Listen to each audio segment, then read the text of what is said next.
Okay, well, we're going to start. Thank you so much for coming to our panel today.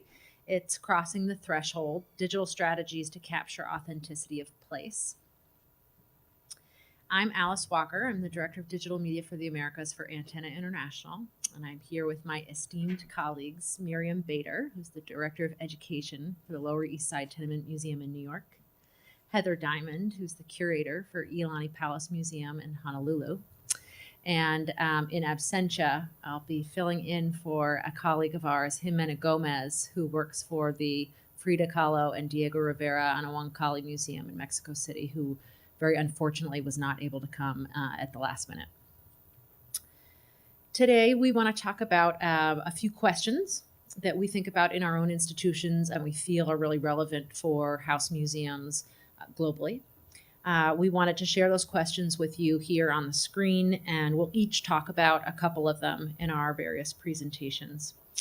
I work at Antenna, and I don't represent one institution per se, but I'm coming to speak about some global trends that we've seen that influence digital strategies for house museums, and perhaps to share some successful approaches to collections management, visitor outreach, and or multimedia engagement strategies that can point to on or off-site interactives, mobile tours, and web-based media. So this is just a slide to show that Antenna has a global reach. Each year we reach more than 63 million visitors with some kind of antenna experience. And it's relevant for today's conversation because we've been working with house museums for almost 20 years with a real range of institutions globally, including places like Buckingham Palace, Windsor Castle, Kensington Palace, Graceland, the Frida Kahlo Museum, Iolani Palace, the Hermitage, Andrew Jackson's childhood home, and many others globally. And we've been working through the years with a lot of different kinds of interpretation and media. So audio tours, visual description tours, sign language tours, specific tours for children and other kinds of audiences. And over time, as the interpretation strategies for institutions have evolved from more of a traditional audio to more multimedia experience, we've really been working with all of our house museum institutions in that way. So some of the trends that we can speak to are really the trends at large for our industry. And when we were talking about our various presentations today, we were thinking about a lot of things that intersect regionally, culturally, and institutionally. Some of those really go in an arc of the kind of experience that once began, say, visiting just with an in-person docent, and how important that has been to be able to really transmit the power and the story behind an actual physical space, a home that has this real authenticity of place. So over time, of course, the linear tour was a great opportunity to be able to bring more interpretation to a space, sometimes very limited room sizes, and be able to impart information where challenges at that space, say inability to be able to put up signs on the walls or have other kinds of physical interpretation on the site, pardon me, was enabled through the linear tour. And of course, people really want to have the opportunity to make choices on their own. And so the random access tour was the next evolution within that guided experience. And that has been really successful and remains to be so for many institutions with audio. Multimedia presents a whole new opportunity, a new platform to bring in, of course, different kinds of media assets, but also to give people lots of different choices of navigating the space through mini tours, through thematic tours, and to really make choices about how deep of a dive they want to take. Of course, there are challenges with house museums. Wayfinding is often a challenge. Beyond navigation of just room to room, it's really about visitor flow and being able to move people through those small spaces. And also getting people to reflect and enjoy a space that might not at first draw their attention.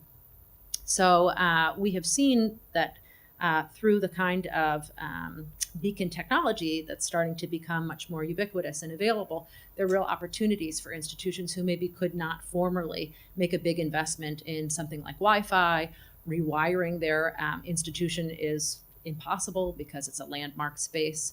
And so beacons today seem like they are a real opportunity for house museums. There are many beacons now that are around $100.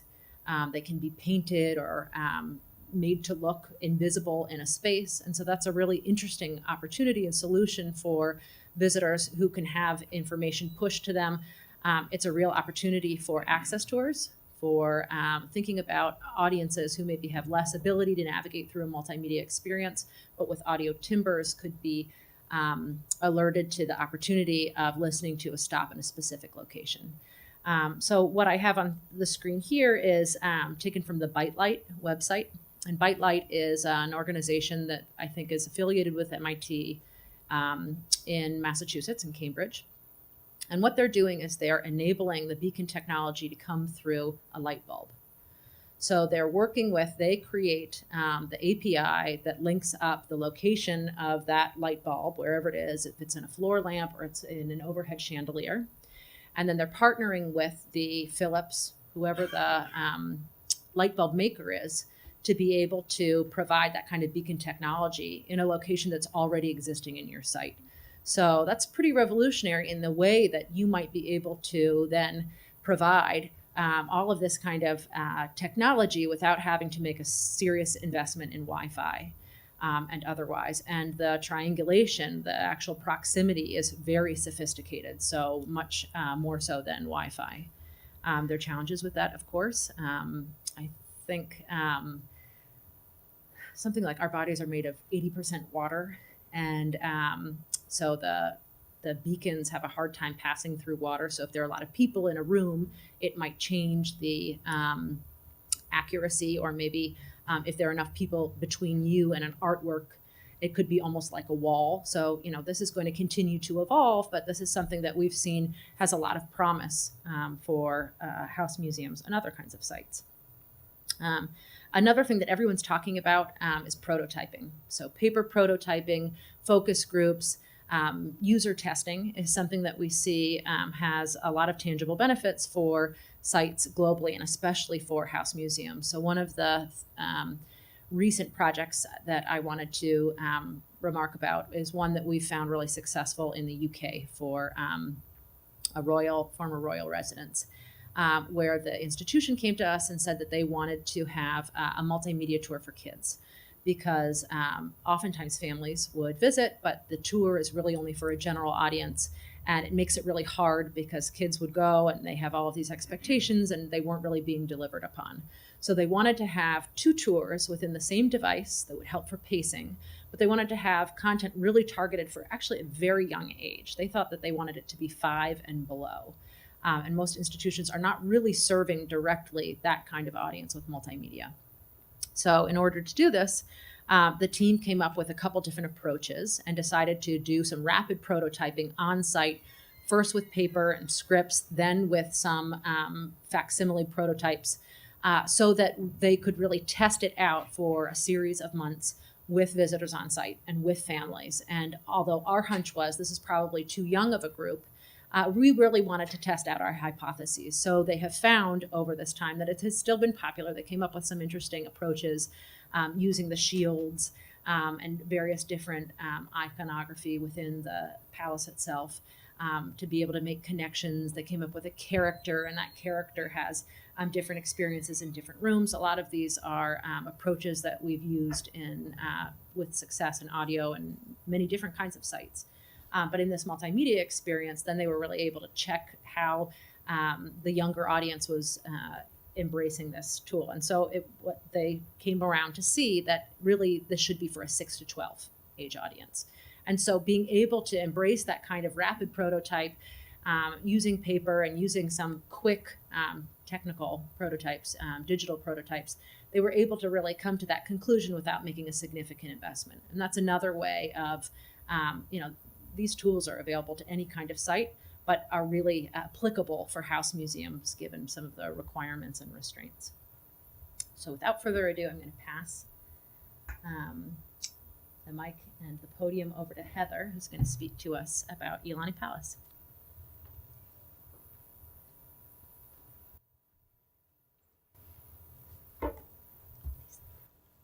Aloha. I'm the curator at Iolani Palace in Honolulu. I'm going to address these questions with a lot of overlaps with some of the other questions as well. Get this down a bit. The authenticity of place is extremely important in the site where I work. And the unique characteristics of house museums, of course, create opportunities and limitations that I'm going to address.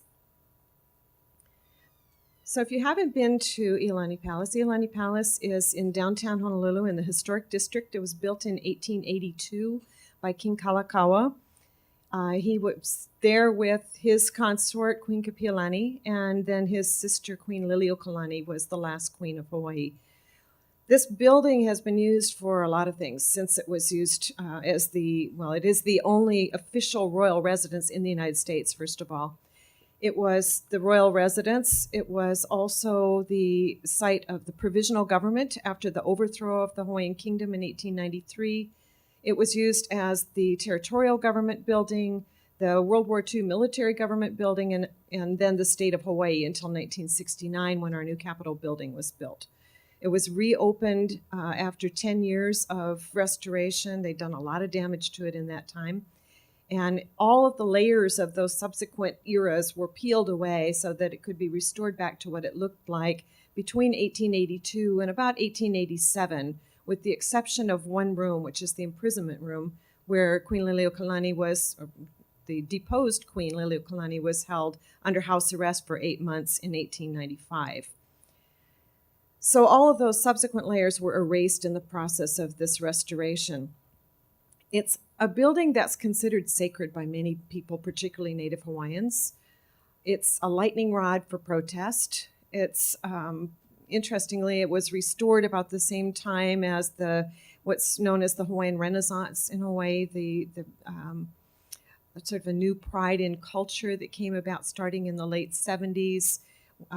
Includes land debates and music and immersion schools and a whole revitalization of the language and the culture. So Iolani Palace has become a place where sovereignty activists demonstrate, where a lot of statements about the alleged illegality of U.S. occupation take place, as well as a site where a lot of other people remember historic events, particularly during World War II, so those have been those. But the American flag has not flown over the palace since it was taken down in 1969, except for very briefly during 9/11, and the curator ended up quitting over that because there was such a furor that came up over it. So it's a very important site for a lot of people and a very politically loaded site, which makes interpretation particularly challenging. It represents, I would say, the highest point and the lowest point in Hawaii history. When it reopened as a museum in 1978, it was mostly empty. After the overthrow, the provisional government auctioned off most of the contents. What was not taken by Kapiolani and Liliuokalani some of it was given to the Bishop Museum or to the state archives if they thought that it was state property. But most of the contents were auctioned off, and so it opened as a virtually empty space with docent tours. So the docents were trained in royal history. They did a linear tour through the palace, through the 2 floors of period rooms. There was nothing in the basement at that time except for offices. So they started on the first floor with the grand hall. They went through the throne room, the blue room, the dining room, and then they went upstairs to the private quarters. And most of the time they were saying, imagine that you were being invited to a party, imagine that these things were here, because there was nothing in those spaces. So a lot of imagining took place. We still have docents that preferred it that way because they felt like they could move around more easily. You'll notice booties. We protect our floors, so we do have, everyone remembers if they've been there as a child wearing booties and having to line up and keep their hands to themselves. And there's a lot of hands off, and it's a very timed and reverent tour. I think that reverence is probably the feeling that is most evoked in our tours and most desired by those who are giving the tours. And that requires people staying together. They go through 45 minutes. There's a little bit of time for questions, but there's not much freedom of movement and all of that. One of the key things that's stressed in the interpretation is the cosmopolitanism of the Hawaiian kingdom, the sophistication and cosmopolitanism, rather than the demise of the kingdom. We can't not tell that story in Hawaii because it's so well known, and it is told, but they're very careful to not end on that note because that's a victimization story, and they prefer to tell a story that's more a celebration of the resilience and continuity of indigenous Hawaiian culture. So we went in 2006 due to mostly to declining numbers of docents and increasing numbers of visitors to an audio wand. And this first tour was done by Antenna, and it's a tour based on the tours that the docents give, although the docents have particular stories that they tell. But the audio tour does some things that it couldn't do. First of all, it fills those empty rooms with sound. And so it enlivens those spaces. It also is a much more controllable element. Docents, those of you who work with docents know that they can go rogue on you, and they can start telling stories that sound really good but aren't really based in fact. So there's a very controllable element to it. It's still a linear tour. It has stops on it that go from room to room in the same order that the docents take their guided tours through. We have docent tours in the morning and the audio tours in the afternoon. And this audio tour is full of dramatization. So it has music, it has multiple voices, it has documents being read. So it has a number of layers that can only be talked about by a docent that are actually performed in the audio tour. It also had 3 languages. The largest number of visitors that we have are from Japan, or the largest foreign language speaking visitors. So we have a lot of Japanese visitors. They love the palace. I don't know if you know that Japan is a hula capital. They have huge hula halaus, and they love Kalakaua because he was the Merry Monarch who revived hula in the 1880s after missionary suppression. So we were able to include Japanese, and we also included Hawaiian. Hawaiian is the other state language. It's not spoken by a lot of people, but that's a political statement to have a Hawaiian language tour. So that was very important. What you see right here is the quilt in the imprisonment room. And in this particular room, the overthrow is talked about, and that's a place that makes a lot of people cry. It's a very emotional space for a lot of people, particularly Hawaiians. I should add that with that audio tour, we had to also give them a paper map. So they were walking around with a map so that they could see where they were supposed to go, and the stops on the audio wand corresponded to the map. So recently, we went to a multimedia device. And this multimedia device, also done by Antenna, is an Itouch. And the Itouch is incorporating the wayfinding. It does all the same things that the other did, but it adds images. So now we can, first of all, reinforce where people are by giving them an image of the room. We can go back and forth between the stops and the map. We were also able to do some changes that we had observed would be necessary at this point, like breaking up the stops. They were too long. People were turning them off. I ride in the elevator a lot because my office is in the attic, and I heard a lot of people listening in the elevator rather than in the room where the story corresponded. So we shortened some of the stops and made sub-layers. You can see some of the maps here going back and forth. This took a lot of doing to get this to work correctly. We also incorporated more languages, so we now have 7 languages. So we've incorporated, the first one we wanted to add was Mandarin Chinese. We're adding Korean very shortly, and we also added Spanish, German, and French. What you see on the right is,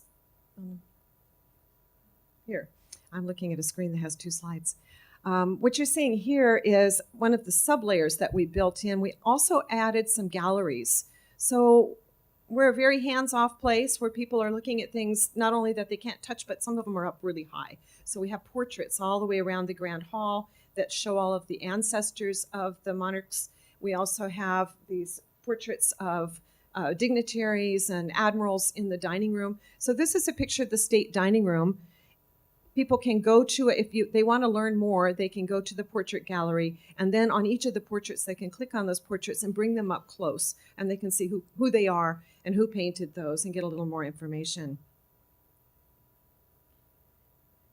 The multimedia device, I took some shots the other day of people using it. It's got pros and cons. It does create a sort of self-reflective space within the individual experience of working with that device. And so we do see a lot of people sitting down with the device and listening. Even if they come in a group, they're really alone in that device, listening to this very dramatic story with all its sound effects. It's inviting them, it's often in the present tense, and so it's inviting them to parties. You hear the background sound in the throne room of a dance. You hear various things. And so they're very much in their reflective space when they're listening to this.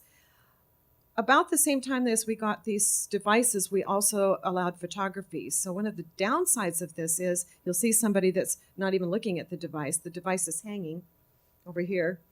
She's got it hanging because they're looking at their cameras and they're busy framing everything and collecting pictures. So that was something we hadn't really anticipated when we went to this kind of a device.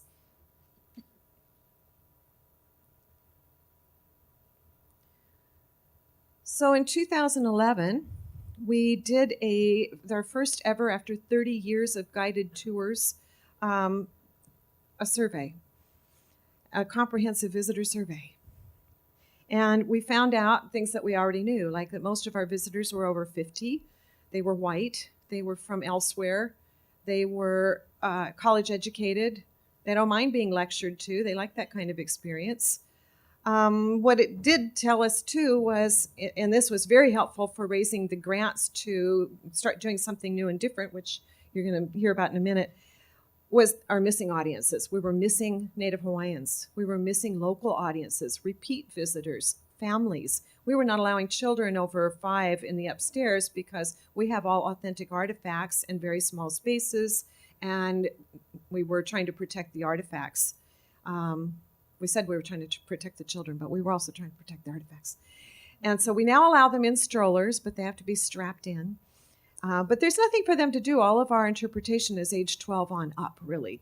And so what we're looking at now is creating a whole new experience in our palace basements that does a lot of things with technology. So what you're looking at are, this is an illustration from our just completed schematic design package, which will take former storage and service areas in the basement, very small areas that currently have no lights, and we will be creating galleries in these spaces that incorporate interactive technology with the goal of creating family learning experiences, interactive experiences. One of the things we'll be doing is putting all of our signage in Hawaiian first, Hawaiian and English. We're working with a Native Hawaiian advisory team that insisted that that was an important thing to do. So now we've got to figure out how to get all those other languages in there as well, which is something that we have yet to resolve. But we will be creating many more spaces that invite people to touch and invite people to have a social experience, which they can't have when they're either listening to a device or listening to a docent upstairs. This is the hallway downstairs, which is currently an empty, completely empty hallway that has no signage. We have a couple galleries now, but there's nothing that says that there's anything in any of those rooms. We're actually going to take our kitchen and take all the cupboard doors off and make a touch table out of the table in the middle, have drawers that can be pulled out. We're going to make this into a place that will have multiple experiences. So technology is going to help us solve a lot of the problems that we haven't been able to resolve until now. One of the biggest debates we've had with our advisory committee, the Native Hawaiian Advisory Committee, is over language, whether to use diacriticals or not. This was about 5 meetings worth of debate that never got solved. But we can put those kinds of questions into layered technology in a kiosk in the hallway that talks about language. We can take a very small space and talk about King Kalakaua being the only sovereign to circumnavigate the globe using interactive technology if we use a map with a touch screen. So we're looking forward to creating lots of more complex, nuanced stories. We're also going to be bringing the story from the overthrow to the present, connecting the past to the present. through these galleries and through using some oral histories around protest at the palace so that we can stop not talking about those people out front and actually talk about why they're there. Thank you.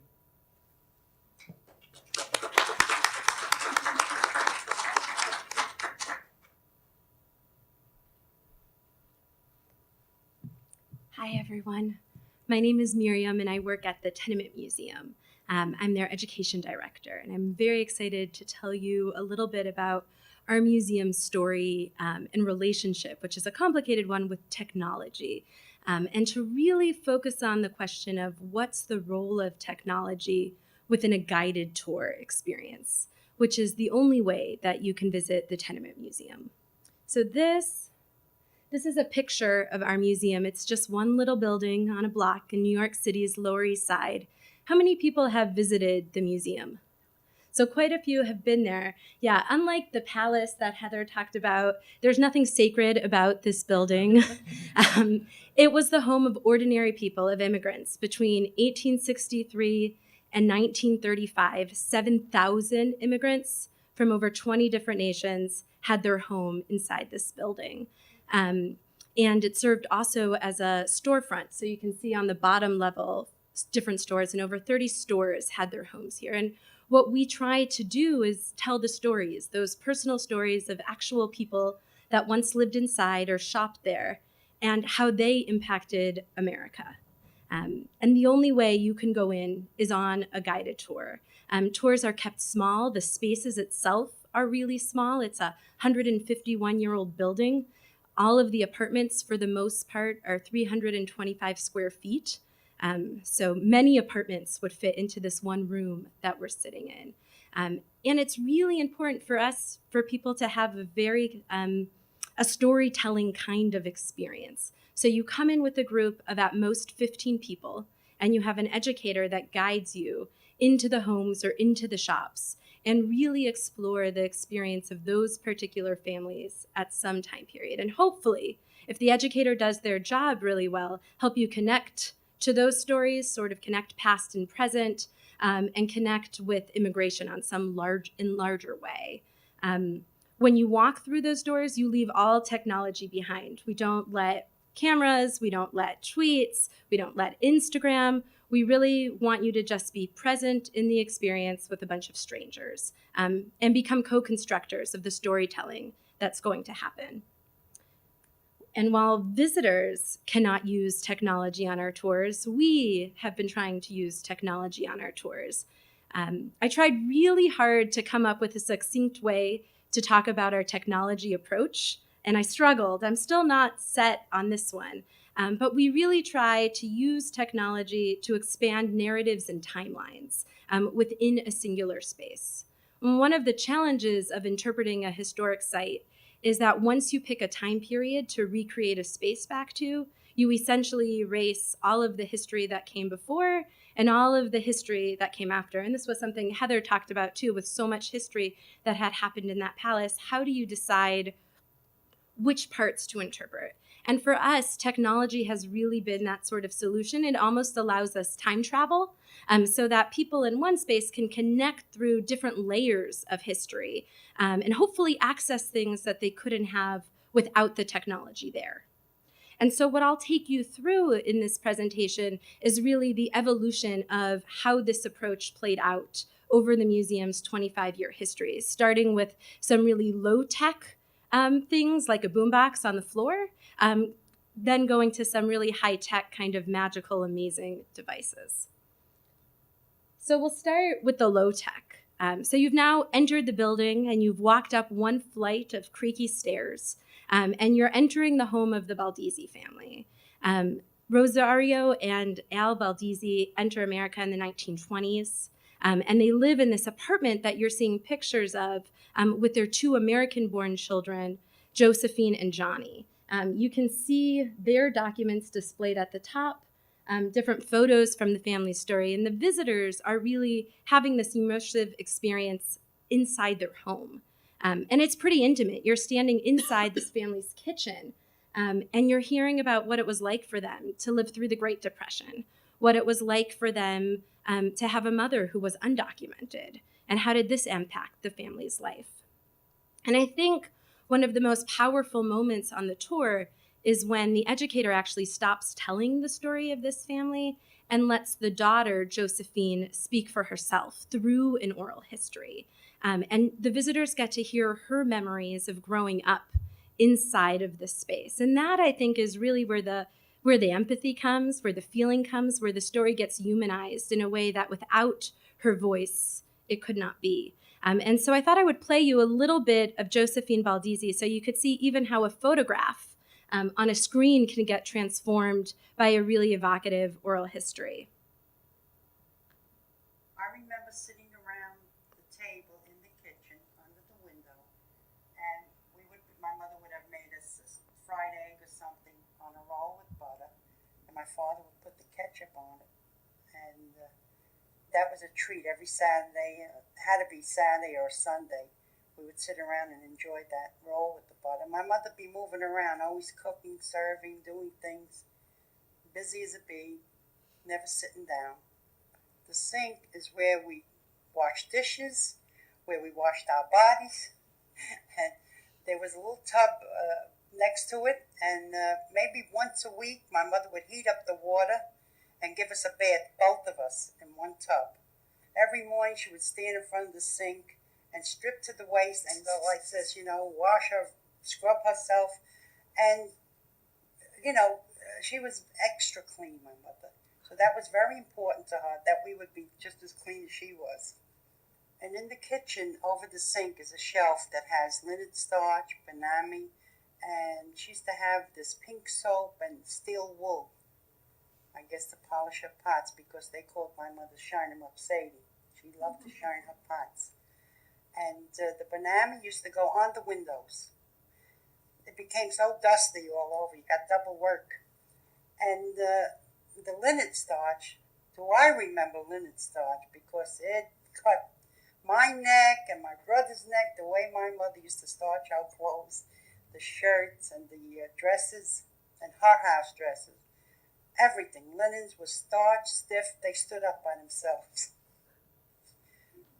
In the kitchen at the table, when we weren't eating, we used to play games. My father would play cards with us, checkers and Chinese checkers and riddles. He would write things down, draw pictures and things, and we had to figure them out.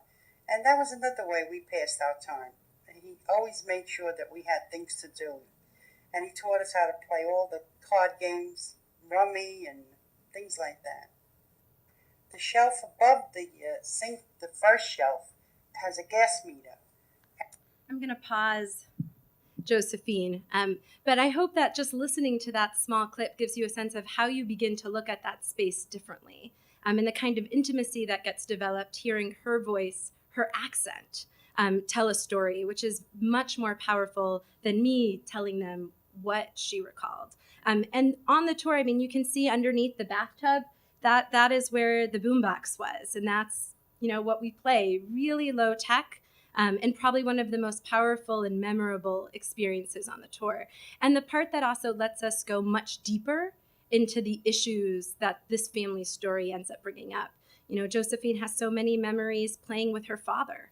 Well, where is her mother? Why isn't her father at work? And the questions that come up from this let us go much deeper in the story than we could have without it. This is another example from another tour that got created after. What you're seeing in this space is what the apartment that we just looked at looked like originally. This is in its state of ruin or decay. And this is how the museum found the building in 1988. And we sort of worked to restore, but also to leave certain places as they were so that visitors could understand what we had found. But that meant that we really couldn't use the space in many different ways. We were kind of trapped by its fragility. And what we ended up doing in this space is projecting on a projector through the interior window. So what you're looking at are some song sheets about Irish life in the 1860s that get played on a tour to help set the setting for a tour about a family that lived in the building at 1868. So although the wallpaper doesn't look like it did in 1868, the projections on the wall and the songs that get played that go along with it can create the setting. And what's been nice about this is, although this space was originally designed specifically for this one Irish Outsiders themed tour, the technology lets us be so much more flexible. And now we use this room with other PowerPoints on the window, exploring different things, both that can be more specific to children and children's programming that are happening place, specific to architecture themed tours where you can see pictures of preservationists. But it's a really sort of low-tech projector that lets us time travel all around the history of the space. Our most extensive new technology really came about in our last exhibit, which is called Shop Life.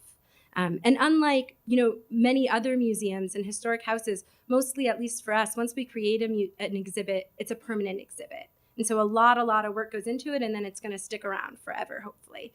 So that's the case with Shop Life, which took 7 years to create and has now been open for 2 years. And it tells the story of the commercial spaces in the building and the role of shopping in all of our lives. What you see pictured is a recreation of John Schneider's and Caroline, his wife's, German beer saloon. This was here in the building in the 1870s, and it was the longest running business. We knew we wanted to tell this story, but we weren't sure what of all of the other 30 stores that were once in this building, which of those stories we should tell. We had one more exhibit space to work with, and it was this huge debate. How are we going to decide whose story is worth telling? And in the end, we didn't have to make a decision because technology let us tell multiple stories in the same space. This is the other half of the exhibit, and what you see is an interactive counter. And visitors actually pick objects off a shelf, bring the object to this counter, and they put it down on this interactive that was designed by Potion. And then they begin to see and be able to access information and oral histories and historic documents about the story that relates to the object they chose. And so there's this space of free choice learning within a very guided tour experience, which we had been curious to experiment with. And you can see the sort of timeline on the side. That's where they're traveling from within this space. In 1900, it's a kosher butcher shop. And that family, the Lustgarten family, is running it in the same space where they're standing. In the 1930s, it's an auction house. And in the 1970s, it's an underwear shop. And so the visitors get to time travel throughout time and explore the stories with technology. And the other really cool part about this exhibit is it lets visitors see how we know what we know. They kind of come on the other side and be like the museum researcher, visit and explore the archival materials we have. And that's also a pretty neat bonus that came from this. And what you can't see in this visual is right in front of this is a screen. And after the group sort of explores on their own, there's an educator that can then bring up all of the images that everybody had a chance to explore and have the group sort of unpack the story of all 3 stores and then bring the story back up into the present. It's been a huge learning curve for the museum. I would say we have a very iterative approach and how we present this to our visitors and explain how to use it and how we have a guided conversation after some free choice exploration is something we're still playing with and learning from. But it's prepared us to go sort of really deep with our next bit of technology. And this is the exhibit that we're working on next, which will probably look very different. And in this space, we use technology to create atmosphere. So the new exhibit that we're going to work on, there's no more space in 97 Orchard Street, the picture of the building you saw before. We're creating an exhibit in the building where our visitor center is located. And what's amazing about that is that people still live there. So we can tell the stories of much more recent immigrants, which we couldn't do in our other building where people ceased living there in 1935. And the visuals you're seeing here will be from a sort of imagined intro space of this tour. So we're going to look at the story on this tour of 3 different families who lived in 3 different decades, in the 50s, the 60s, and the 70s. And in this kitchen, an educator is going to sort of orient you to the history of these three families. And using technology is also going to let you begin to hear through a soundscape and through visuals, begin to sort of feel, what did the 50s feel like and sound like? What did the 60s feel like and sound like? And how do you sort of travel through time in a space that's pretty neutral?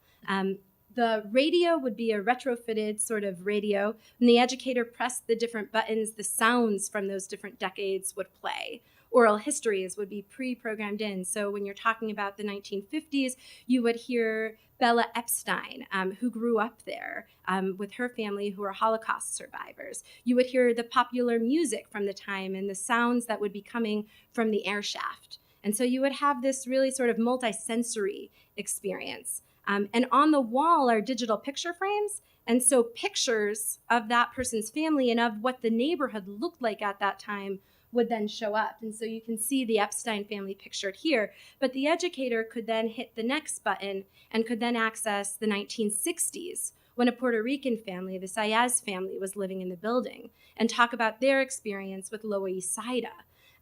Same for the 1970s, where you can hear the story of the Lau family, a Chinese family.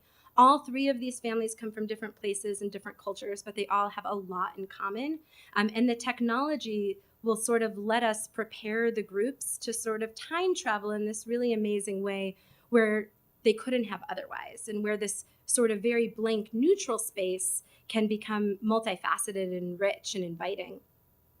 Along with this project, we're going to explore user-generated content, something we've been very afraid of for a long time, and how to manage it and how to deal with it. I see some nods in the group, right? It's a little bit of a beast. But we really want to explore how we can use technology to help visitors connect their own homes back to the museum in some authentic way. The museum is all about telling stories through objects. And so the idea would be you could visit and explore some of the apartments you saw on this tour, click on objects, and hear those stories, and then hear scholars talking about those stories as well to get a larger sense of the humanities themes that run through our programs. But then hopefully you would be prompted to think about your own history. What are the objects in your own drawers? What are the things that have passed down in your family? What stories do you think are part of America's immigration story? And then you would hopefully share them on the site, which then other people can explore. What will actually happen with this remains to be seen. We're testing this now in very basic prototyping way. We hope the website, which will open way before the exhibit, will actually become available next year. But it will probably look very different at that point from what you see on the screen. But we're hoping that, like with all of these other elements of technology, it'll really let us connect with the visitor and have them connect the past and the present in a really tangible way. Thank you.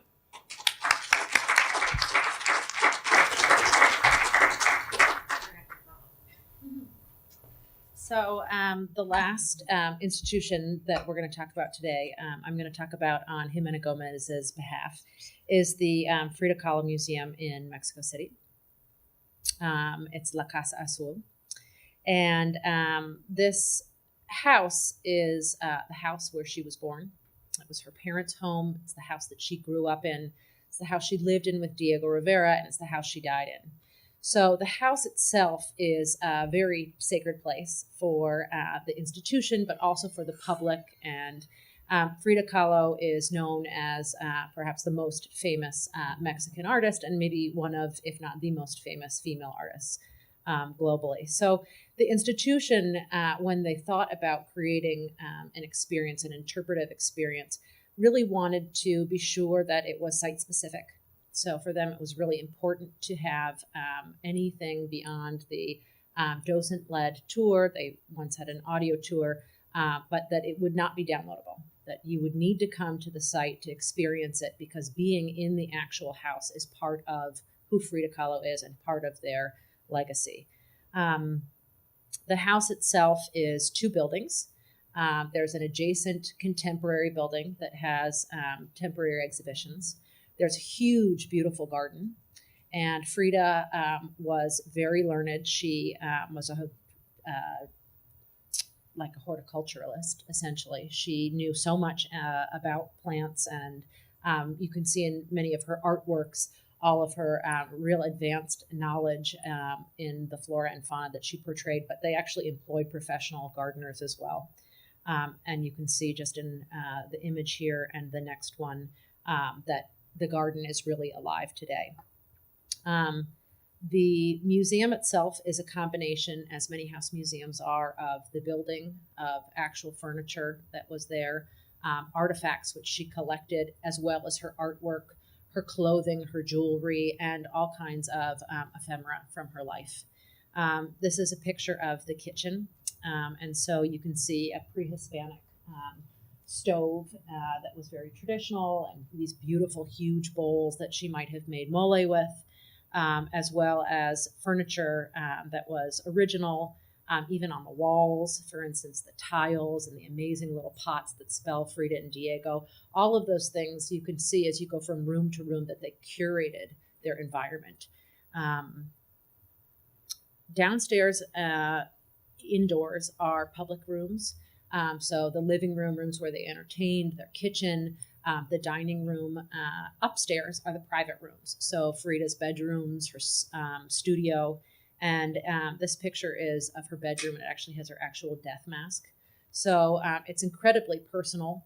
And as a visitor, you have this immediate desire to want to go in and touch things. It's a small space, and there are a lot of challenges about wayfinding that the institution really wanted to solve. And they were really concerned about introducing some additional piece of media, just as Heather was pointing out, and what that would do to visitors. If everyone was going to be buried in the device, if it was going to make navigation through these rooms more difficult. And so one of the real goals that they had in incorporating a multimedia experience was not only to celebrate the rooms, but to draw people into areas that they weren't regularly exploring as much. So to make sure that there was more emphasis in a room like the studio, which is larger, or outside in the garden, and to make sure that the extra levels of information was available in the immediate space, but also that people could further explore that in other ways.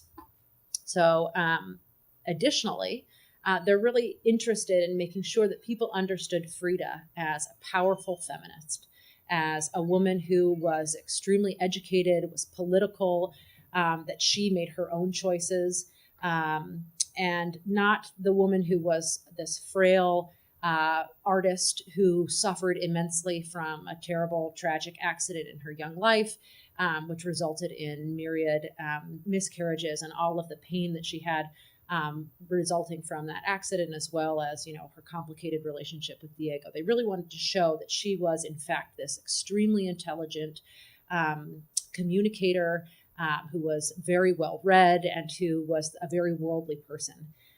So while you can see things like the wheelchair and corsets and things like that, they also wanted to really make sure that the visitor came and understood this real powerful element about her.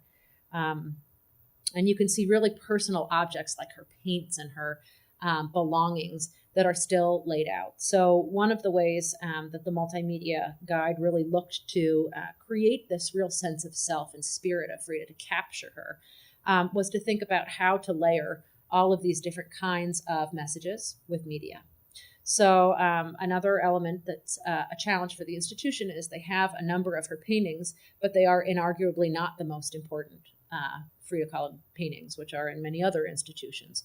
So it was really how to balance the materials that they have, which all together become this wonderful collection. But no one object, no one painting, no one room can really represent her.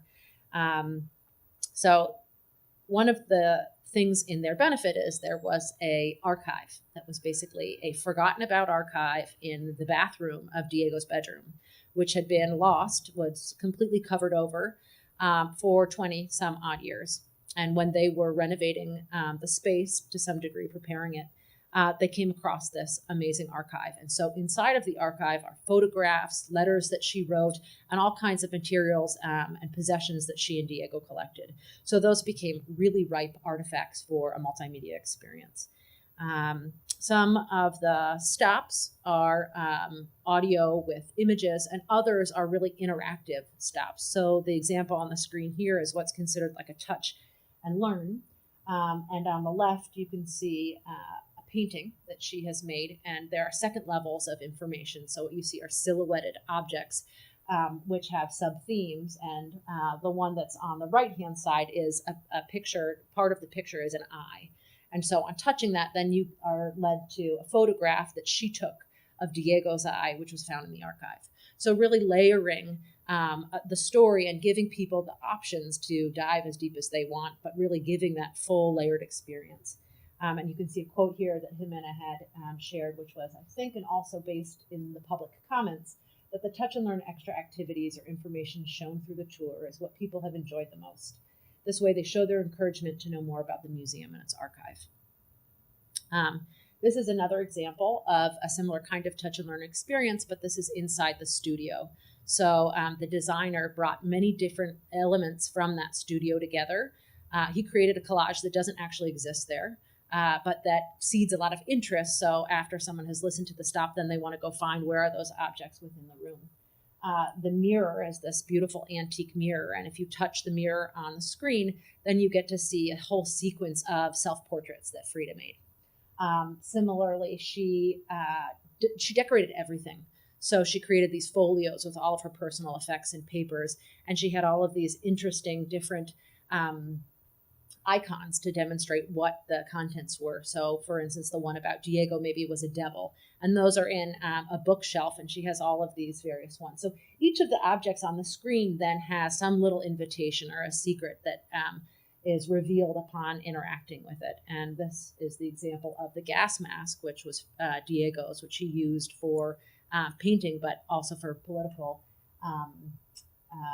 commentary. And here's a photograph then again of him wearing it. As I had mentioned, one of the things that they were really motivated to do was to move people outside of the house to experience the grounds. So in the courtyard, there's a covered space over which you can see a wall that's inlaid with conches. And the conches are a very important object for the Aztecs blowing a conch. The person who could blow the conch the longest, it was a musical instrument that was celebrated, and whoever could blow the conch for the longest had really revered qualities. And so the multimedia guide has this really delightful play the shells activity where each of the conches then has a conch sound behind. So I thought I would play that. And so there's a real moment of delight where you can play all of them together and have fun. And so another quote that Ximena had shared was, we've even seen how couples or families that only rented one turned back to the rental area to get another guide. I didn't share here, but some of my colleagues had a presentation where they did a case study on Frida Kahlo this morning, and I think that they'd highlighted that. But another activity was this naughty monkey scavenger hunt. And so they collected all of these beautiful pre-Hispanic objects, which are within the garden, and the naughty monkey goes and rearranges them, and then the visitor has to find them and figure out where they were specifically located. So it's an approach to be able to have some great activities for a younger audience, or even for adults to be able to really play in one tour. The last and final example that I'm going to show here is a letter writing activity.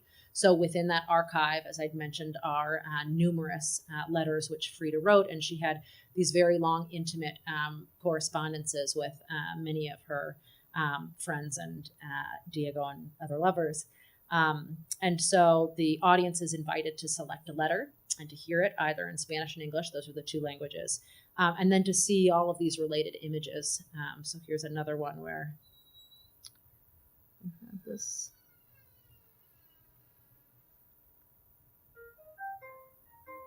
Move it forward a little bit. October 24th, 1940. Emilio, darling, please forgive for writing you in pencil. Can't find any fountain pens or ink in this house. I am terribly worried about Diego's eyes. Please tell me the exact truth about it. If he's not feeling better, I will scram from here at once. Some doctor here told me that the sulfamylamide sometimes is dangerous. Please, darling, ask Dr. Eloy Serap. And so you really get the feeling of her relationships and her life through this experience. And then the next step of this is that the institution has thought about having a physical desk on site and an opportunity for people to actually write a letter to Frida, which they could then collect and post on social media. So as the institution continues to celebrate this new multimedia experience, they've been thinking about additional ways of being able to expand it and also bring it back to the site itself. And the last slide here is something that's really an opportunity for a house museum that maybe is not a parallel for many more traditional institutions like art museums. It was so important for them to have this experience be on site.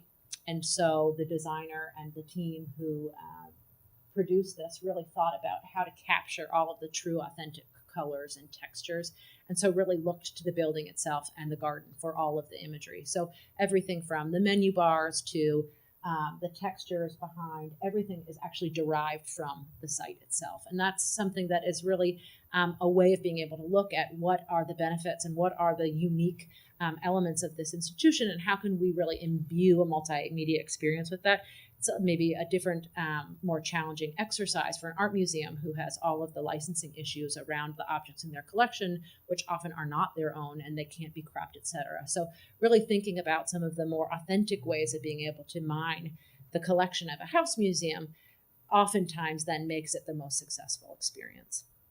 So I'll end with a couple images here with quotes from Ximena to bring her into the group, but she said, "We've seen and heard the public reactions while they're experiencing the tour. They're surprised by the parallel information shown throughout the tour and how it completes the experience in their visit in a way that they didn't expect.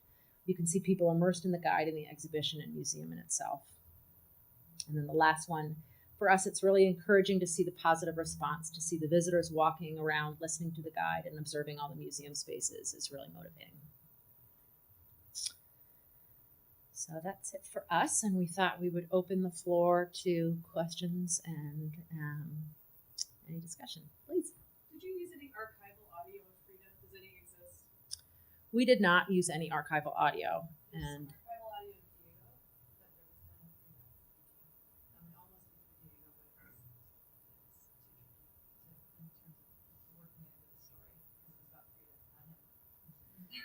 and that's a great question because as Miriam showed, having the actual archival audio just creates that real sense of place and immediacy. The Spanish narrator that we used is a famous actress, and so there was, a sense of connection. I think for the Spanish audience that maybe is a little bit different, but we tried to cast, a narrator in English. I would say one thing that we did find and incorporate were archival Super 8 films. There were some Super 8 films of her in the garden with Trotsky and with Diego, and those are in the guide that you have the ability. It's one of the layers where you can see her moving around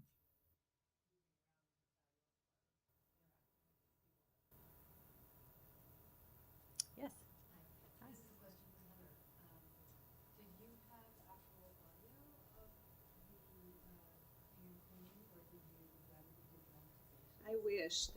There's allegedly there is a wax cylinder with the king's voice on it, but from what we heard, they were never able to actually regain anything from that. And so did you write scripts, or did you have We have a lot of historical documents. documentation? We've written documents, and then they were, cast and read by actors so that they're dramatized.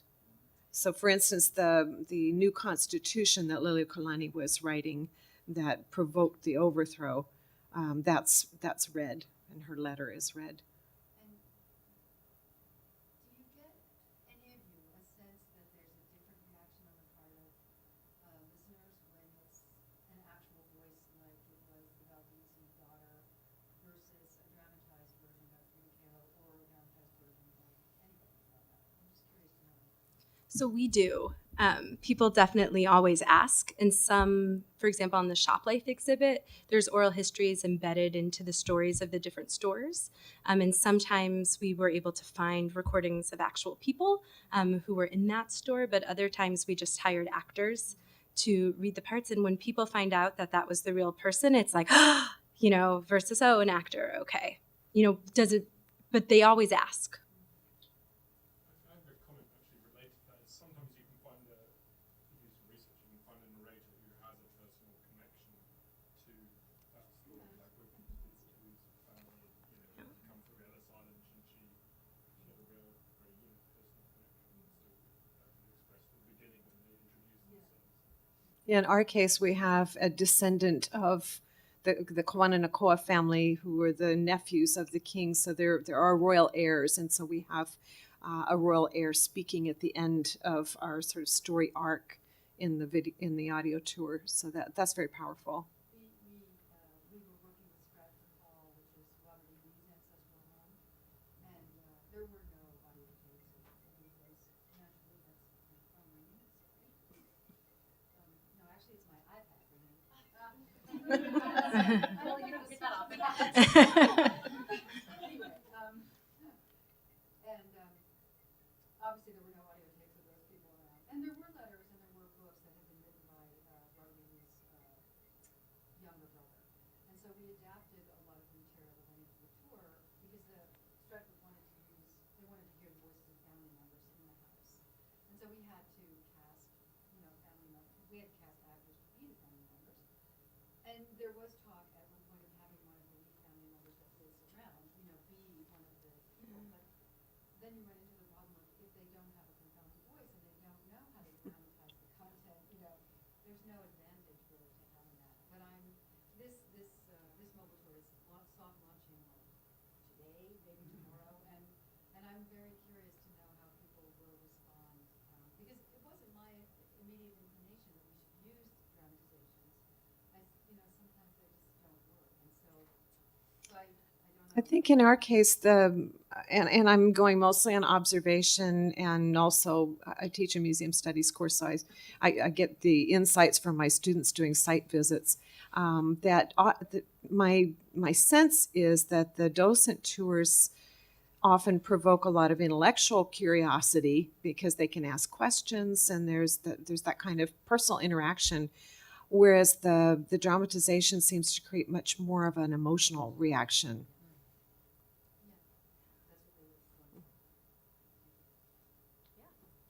This is kind of a question for all three,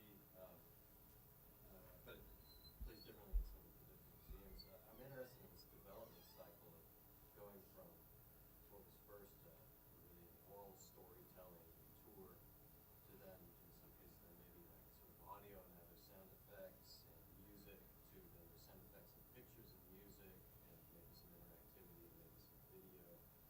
And I was just wondering if going through the process of imagining these different things, if there were any surprises in what you found yourself referring to or using as models. Just because multimedia books, there were some CD-ROMs in the 90s, but it's not a big thing except for maybe web pages. I was wondering, do you refer to radio drama, cinema, documentary film, theater, video games? There were some game references there. But were there any surprises in what you were kind of taking ideas from or language from out there?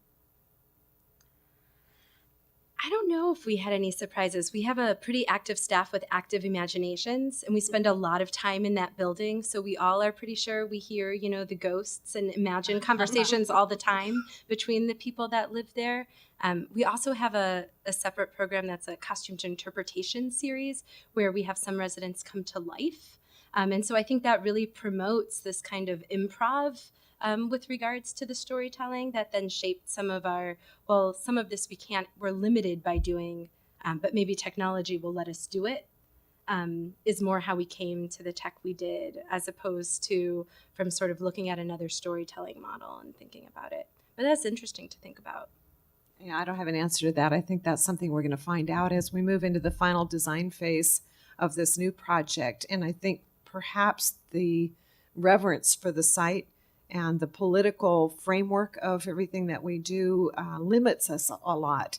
in terms of certainly living history, or there's a lot of hesitation about doing anything that's going to push the envelope too far. And I think maybe we need to start poking holes in the envelopes. And I would say yes to everything that you asked about in terms of influences. And I think part of that is because I'm not representing one institution. So we have lots of different kinds of projects in different regions with different requirements and opportunities. So that creates an opportunity for some more multidisciplinary approaches. And then our team is comprised of sound designers and documentary filmmakers and gamers and graphic and multimedia designers and writers, and they're working in different roles. So I think the hybrid makeup means that they're bringing in lots of different interests and parts of their craft. So yes, they're looking at video games, and we're constantly thinking about how can we do the next best. Choose your own adventure. That's top on our list of things we keep talking about wanting to do. So if you have a house museum and you want to do a choose your own adventure, we've got great ideas for you. Question. I guess this is maybe a little more for Alice because it's sort of not specifically about these projects, but this type of project. I was in Cluny in France once, and they were doing some experiments with augmented reality in order to show the layers that you guys had all discussed of different times. In this case, they were showing the rooms when they were painted in medieval times. And I wonder if you would have had an opportunity to work on that, or if that's one of your roles to do that at all. James, do you know if we've worked with Clooney? No, I meant augmented reality. Oh, pardon me. I think that we have been working with augmented reality from our first productions, and I think that that really speaks to the power of sound. But in terms, I think we've been doing that progressively. So we have started to do that with the layers that you're describing, where you can animate some situations, and we've been starting to move into more of the augmented reality. Laura?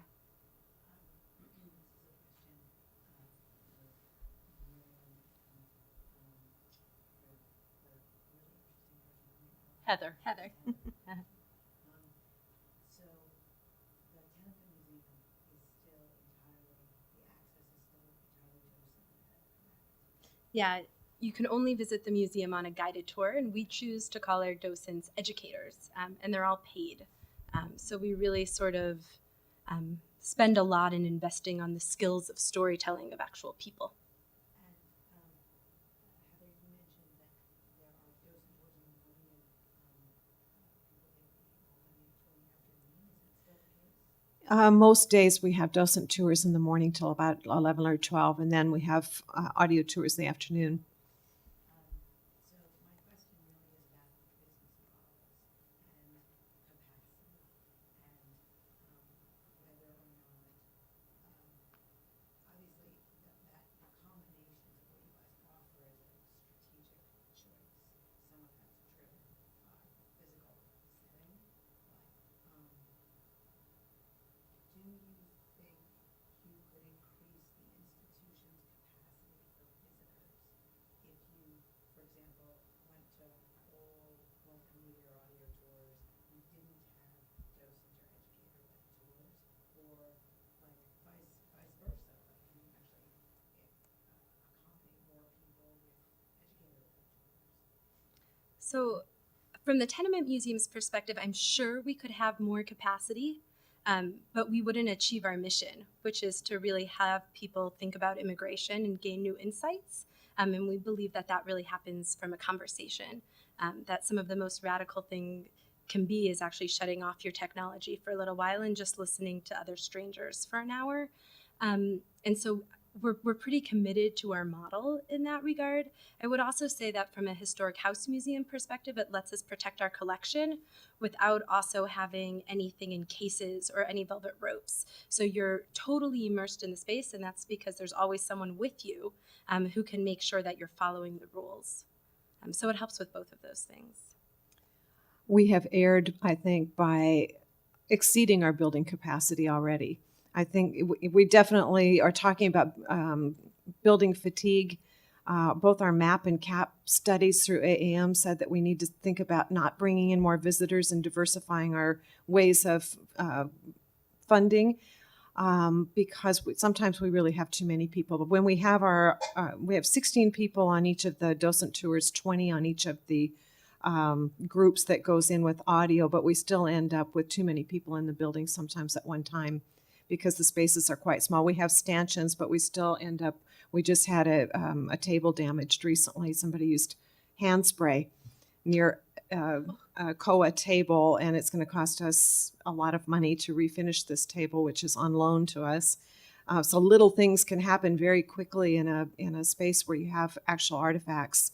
So we really are talking about grounds tours and other things that we could be doing because we're turning people away now, but we have too many people as it is. And I think we suffer from, maybe it's an embarrassment of riches, but we're in a tourist zone, and we're on the tourist trail in a tourist destination, and we have about 115, 120,000 people coming through a year in a building that is old and falling apart. In the back, and then you. I think Heather touched on this a little bit, but I'm sort of wondering, talking about a sense of place, like how your neighborhood and sort of the people who fill it and how they're your stakeholders in doing this sort of informs your content development. You talked about translating things into Hawaiian and how that's really Yeah. I think we're in a historic district. So we're already playing off. We have Mission Houses Museum, which is the missionary houses in their original location just down the road from us, so we can point down there and talk about those people. We have the Judiciary History Center across the street from us. So we have that physical location already that we play off a lot in our interpretation. Our Native Hawaiians are probably our chief stakeholders in it, although they're not a large percentage of our audience. And so because we're creating this new exhibit now and using an Indigenous Hawaiian advisory group, we feel, and the majority of the staff is Native Hawaiian as well, that is a huge factor in our interpretation in our mission as well. And so although they don't represent the majority of the people coming there, telling that story is really a compensatory story in many ways, because the master narrative is something else, and we're telling a story that goes against the grain. We have people that come in that are very upset by our story too. I've heard people talking back to the audio. I've heard a guy sitting there going bullshit to the audio device, which was not responding to him at all. But we get military people, we get people coming from other places that are very invested in a different kind of narrative. We're always trying to walk kind of a tight wire, because and in the past I think they have avoided controversy by actually telling the docents that they should imagine they have a sovereignty activist, a missionary descendant, and a military person on their tour, which means you can't say anything at all. And so you can only talk about the wonderful food that they consumed at the banquets and, dash through the imprisonment room and not say too much. We're trying to get away from that kind of neutrality, but it's an interesting task to take on something that has so many perspectives to it. And I think we'll do that by raising questions more than lecturing in the future. I had two things for both for you, Miriam. One was, I would think that your commitment to the conversation with other people also fits into your mission, because the people that lived in that building were living amongst so many other people. It really feels very organic in terms of the decision. Was that something that you guys were thinking about? I think Ruth Abram, who's the founder of the museum, really envisioned a storytelling museum where we would have this place that was about ordinary people, and we would really just explore how extraordinary ordinary people are, and that there's that sort of most basic element of a story that we can all connect to in some ways. Was her sort of idea. Although I feel like at the time that she envisioned the museum too, I mean, tech like we have it today didn't exist in the same way, and so it's hard to say what exactly, how she might picture something differently, but really being as site specific as possible, so that the stories being told are really just helping you get grounded in this immersive experience as opposed to leaving it was kind of her vision. My other comment is, or question maybe, is one of the things that I think is so successful about that touch table is this way where you marry. I try to do this a little bit with the Frida Kahlo thing too, where you really marry a real object with a digital experience. That it's the picking up of the brick and putting it. That touch table could have existed just with images on the touch table, and you could have chosen which family you wanted to follow, but grabbing a brick off of a shelf and having it in your hand and sticking it on the table to activate the story, that kind of intersection is really a very interesting space where you marry those two together. And I think that was the only way that we would have felt comfortable putting technology within an exhibit in that way, that we had to be true to our storytelling through objects, and through objects bringing out the stories of actual people. And so even though that whole sort of interactive table would be fine on a website or like a touch on a tablet, it's made place-based and site-specific by the object that's there. And so it was a very sort of thought-out design. And we had lots and lots of issues with the objects too, with just have RFID tags inside of them, but a lot of the objects we wanted were metal, and then those did really bad things to the technology, which would go a little crazy. And we really fought hard to figure out a way to make the objects work and be part of it so it could be tactile. How did you get an RFID tag in a brick? It's so the question was how the RFID tag is in the brick, and on the bottom of the brick is a piece of felt, and it's right underneath the felt, hiding inside. Can you talk about evaluation? What kind of evaluation you incorporated into the development of these projects, front end or formative, and how did that drive the end result of the project? Sure, we can each speak, but Go ahead. I will talk about maybe the example that I gave in the UK for the Palace. So there was evaluation was a built-in part of our approach because the potential cost for the client was going to be so significant to take on this new multimedia tour that we really wanted to make sure that we were testing our hypotheses along the way.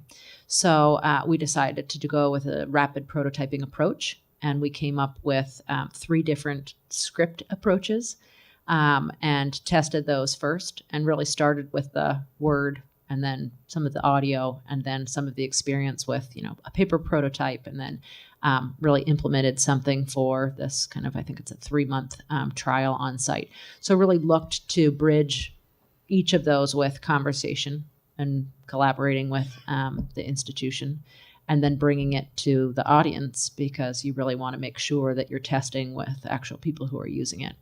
And so there's been on-site surveys, which they've been collecting. And they're pretty traditional surveys, but they're getting at demographics. So the age group of the youth, and then the families, how many people are on the group, which stops have they listened to, and then more of the qualitative. So how much did you like this? And what did you feel like you took out of the experience? And questions about the specific character that they developed that's in the room. And, a lot of the feedback was, I was looking at some comment of, the things that you didn't like.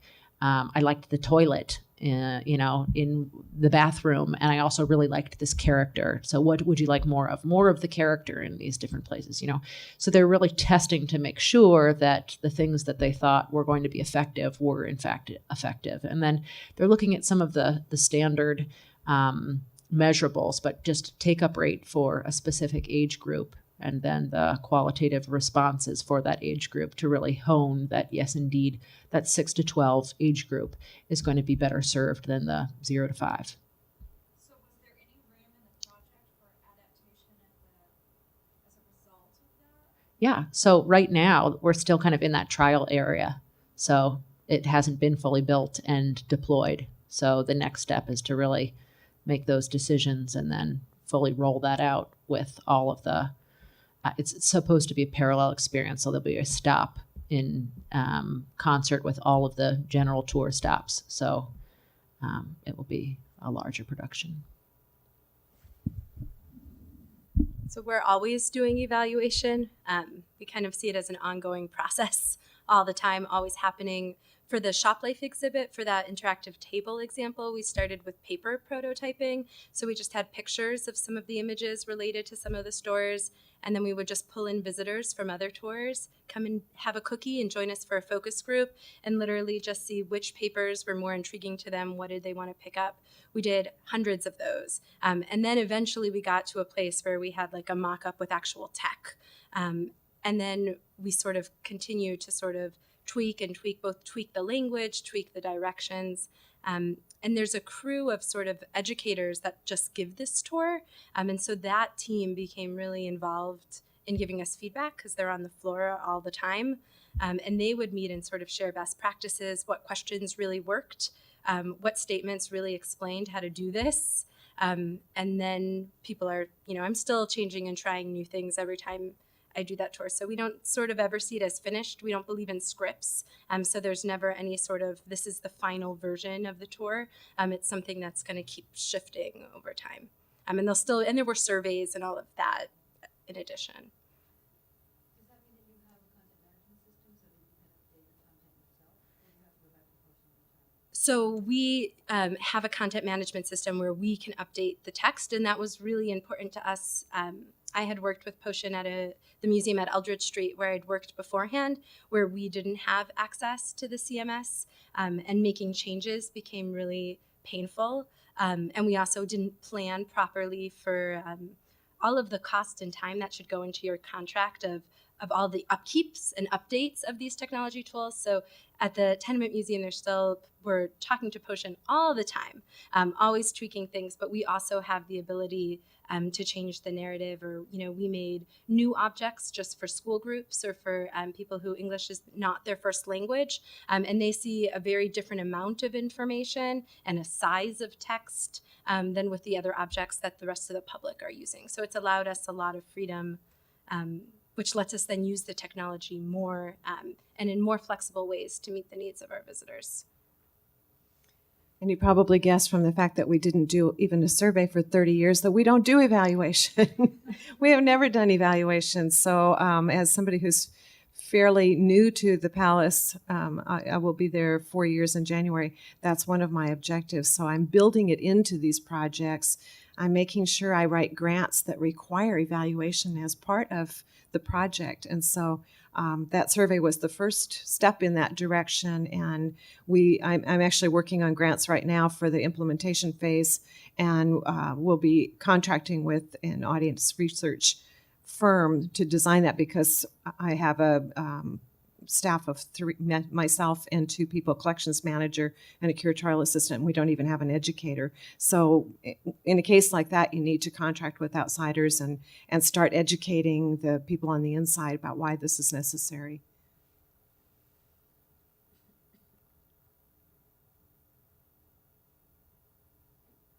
Well, thank you all so much.